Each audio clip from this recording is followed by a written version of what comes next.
اعوذ باللہ من الشیطان الرجیم بسم اللہ الرحمن الرحیم سورة البقرہ آیت نمبر 142 سَيَقُولُ السُّفَهَاءُ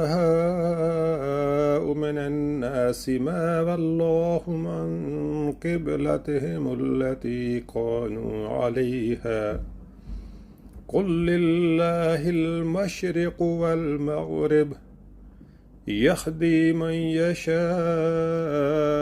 إِلَى صِرَاطٍ مُسْتَقِيمٍ۔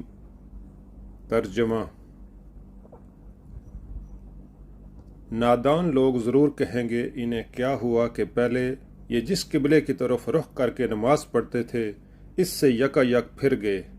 اے نبی صلی اللہ علیہ وآلہ وسلم ان سے کہو مشرق اور مغرب سب اللہ کے ہیں، اللہ جسے چاہتا ہے سیدھی راہ دکھا دیتا ہے۔ نبی صلی اللہ علیہ وآلہ وسلم ہجرت کے بعد مدینہ طیبہ میں 16 یا 17 مہینے تک بیت المقدس کی طرف رخ کر کے نماز پڑھتے رہے۔ پھر کعبے کی طرف منہ کر کے نماز پڑھنے کا حکم آیا، جس کی تفصیل آگے آتی ہے۔ یہ ان نادانوں کے اعتراض کا پہلا جواب ہے۔ ان کے دماغ تنگ تھے، نظر محدود تھی، سمت اور مقام کے بندے بنے ہوئے تھے۔